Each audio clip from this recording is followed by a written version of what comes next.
So last week, a request was made about dogwoods. We'll talk about Floridas this week, and we'll bring Coosas up next week. We haven't really done anything as far as sizing and whatnot. You can see the size listings here. First one up is Firebird. If you look in the lower right, you see main claim for this one is variegated foliage. It is also a smaller plant. You can see that when you look at mature height, and it's also when we size these, we only look at getting it up to 36 inches high, 15 inches wide. That's criteria that we use. We did go through this year. Last year we had complaints about narrowness of the head, so we did go through and pre-grade all these plants this year. You can see this one here. It's not a great picture. Door frame's kind of in the way, but they're a lot fuller this year than what they have been in the past. Flower on this one is going to be a reddish pink. It's actually a sport that they found on Cherokee Brave. All your dogwoods, remember on Floridas in particular, they are an understory plant typically found in the woods or on the edge of the woods, so they ideally need partial shade.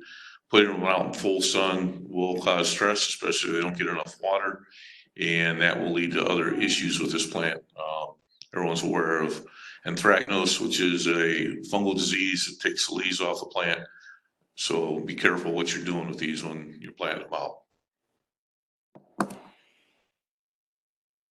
Next up is Cherokee Brave. It's listed as red. I've always considered it to be more pink. See, you got a nice head on these in the greenhouse. There again, this is a zone 5 to 9.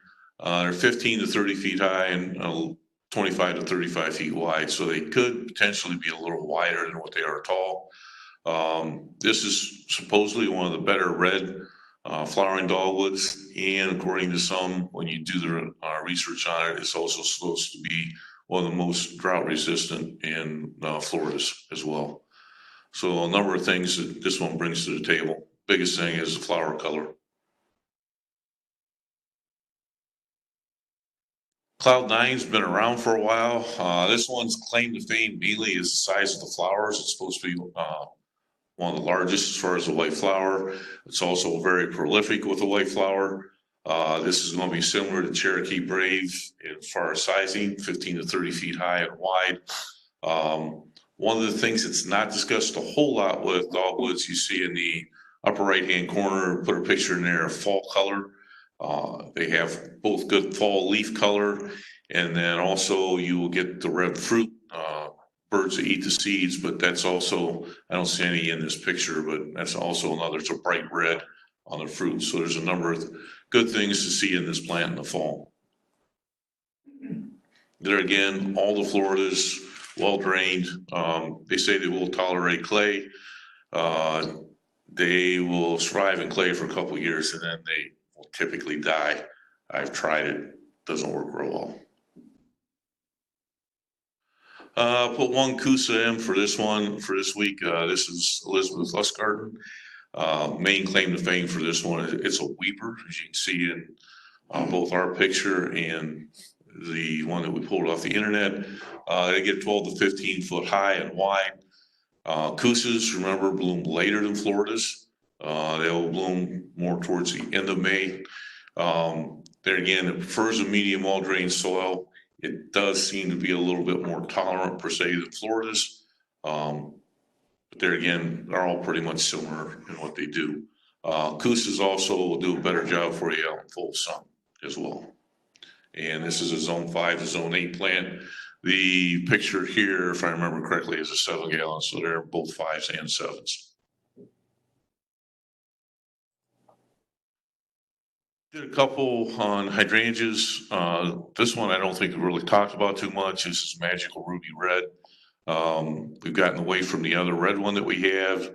Couple nice things about this plant. It is a little bit on a smaller size. You have these nice dark green, glossy green leaves throughout the summer. This is, as far as max goes, supposed to be one of the darkest reds, not only when it blooms, but when it fades color as well. They say it fades to a wine red, but it gets almost a blackish red color as those flowers fade. But it's a great flower, both color, nice tight plant. This is one that we have in for the Mother's Day program. And The other thing with this one is it's remounting or reblooming. So it's one of the few that we have it that's dark red like that reblooms. We've talked about Serratinas, which is mountain hydrangea. That's what the Tough Stuff series consists of. Didn't see where we had done any of these little sheets here, so we put all this in. Tough Stuff is the smaller of all of them. It's only supposed to be 2 foot high by 2 foot wide. See the current picture, you also get some good fall color with hydrangeas. Most people don't even think about fall color leaf on a hydrangea. You can see this is going to be a dark purple red in color. This is also what they call a lace cap flower. The next one, when you see it, they give you a better view of what the lace cap flowers look like. But like all hydrangeas, they need to be moist, well drained. The other advantage to the Serratina type versus a macrophylla, the buds are a lot more cold tolerant, so you should have a lot less damage on these from a severe winter. And this is, like I said, one of the shorter ones in this series. This one, you can adjust the flower, pink to blue, depending upon aluminum sulfate that's put on, and we do apply aluminum sulfate to this one, so they should be a little more on the blue side.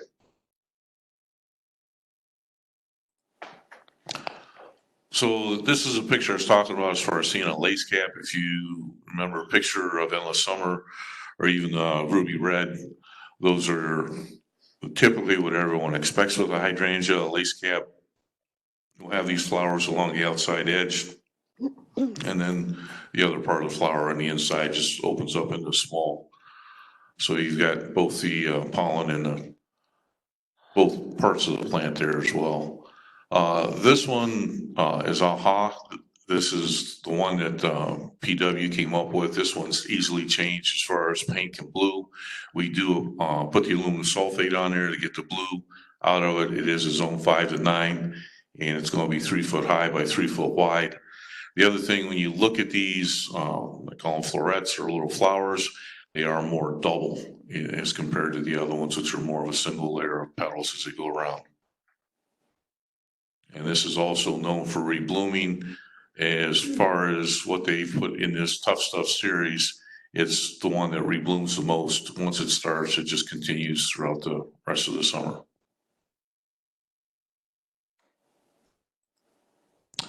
Tough Stuff Red was one of the first ones that we did. This one we really don't put the aluminum sulfate on because it's supposed to be a red color.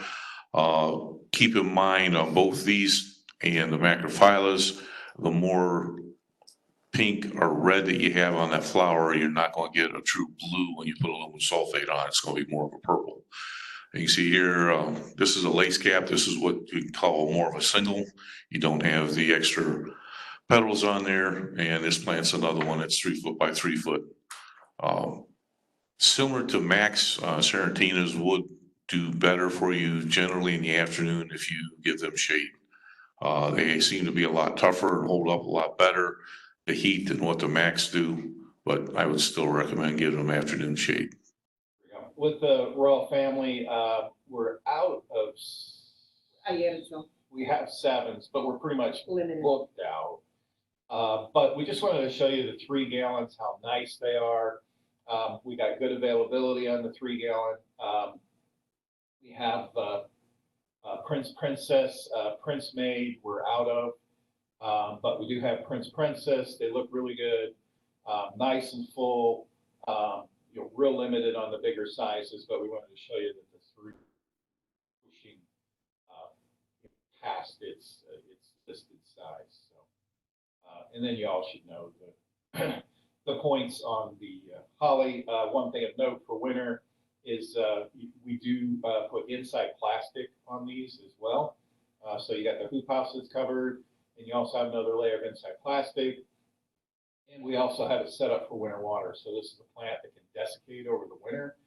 Most people just call it winter burn, where in fact, a lot of times it's the root system is frozen or the area where it's at is dry and it can't hold the moisture up. So it's not so much a temperature thing if you get leaves that burn or anything on the edge, it's a moisture deal. So it's just something to remember on all conservative. So next is Willowmer. We've talked about this one before. It's a Willoway plant. We're just going to keep hitting this one hard because we've been out of it for a while. We've got an excellent crop out there of these. This is a shorter grower, spreads more than it gets high. Very nice. Its leaves aren't sharp at all. You know, it looks like it is. You know, it's got a very kind of pointy edges to the leaves, but it has a very soft feel to it. So not like some of the other hollies, they get kind of prickly. So, and that's a technical term. And we hope that we can turn these into. Next is gray owl. Hey, Dave, Yeah, that Willimer, that's a male and or just does not ever berry. Is that right? it will vary, but it's very, very limited. It is not determinate, so it can go either way, I guess. So, but it's not known for its berry set, but I have seen it vary. Next is gray owl. It continues to be very hot out there. It seems to be the most popular juniper.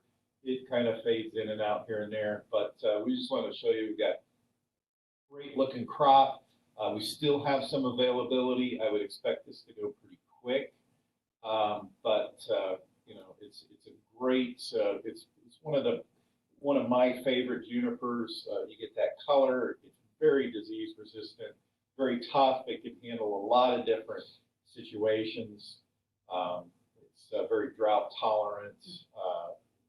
Can also handle heavier soils to some degree. So it's all around a real good selection. You can see there on the size, it's fantastic. Area Magic Carpet is next. Excuse me. So with the 2-gallon Magic Carpet, we wanted to show you the size. We're very limited on 3s. It looks like we're getting pretty well booked out, but we have lots of 2s available, and the 2s are, as far as the plant size, is just as big as a 3-gallon. You can see there what size of plant we're going to be shipping. You can see in the background there's a whole house of these of that size. So you know, it would definitely be a great way to sub across. Don't be afraid of having a small plant. It's not going to be small, and they can save some money. So that would be a good thing to pass along to our customers. That you know, take a look at the 2, and it's looking really good. Next, Texas Captain. So this is a 30-inch. We're out of 7 gallons, but what we have is we have a 15-gallon 30. We're calling it between a 30 and a 36. You can see there it's approaching 36. We are selling that at the 7-gallon price. So it is a 15-gallon. It is catalog listed every day. This is not a special price right now. It's catalog listed at the same price as what the 7 was. And the reason we're doing that, we're a little long on the 15s, and we're temporarily out of 7s till we get in. So there's 700 of these. Hopefully you can make that switch as a sub. They're going to be getting a little bit heavier plant, so I think that would work great for wholesalers and stuff. So just keep that in mind. It is the same price, so getting a little bit bigger plant. Next, several. Hey, David. Yeah. Oh, I'm sorry. Yeah, this question came up yesterday with a customer, so I'm glad we're going over this. I'm assuming Captan is a Willoway selection of Capitata. Is that correct? Yeah, it's okay. There's nothing too fancy about it. It's not a Willoway selection. It was originally done at Lake County. We're probably one of the few that do it. They selected it, and the reason it was really selected is because you can propagate it by cutting.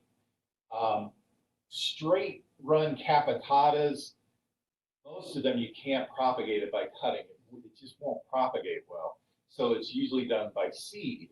And then you can imagine if you do things by seed, you get all kinds of variations. So Captain was selected by Lake County because they were able to propagate it, and it stayed very consistent. So it was a straining done, propagation thing, and you get a lot more consistency. So that's what that's about. And then here at Willoway, we took it even further, and we took the captains and strained them even more to get more of an upright, kind of that 2-to-1 shape. Good to know. Thank you. All right, Everlow, jump into that. So you can see here, great looking crop. These are, again, we have that, I think Cheryl's amazing. I don't think we've ever had these before, a 15 gallon. So this again is a cutting stock block. Okay. We decided that we're good on cuttings. We can let this block go. We can get it from other blocks. So you got these beautiful, really big 15 gallon, 30-inch. We got 100 of them there.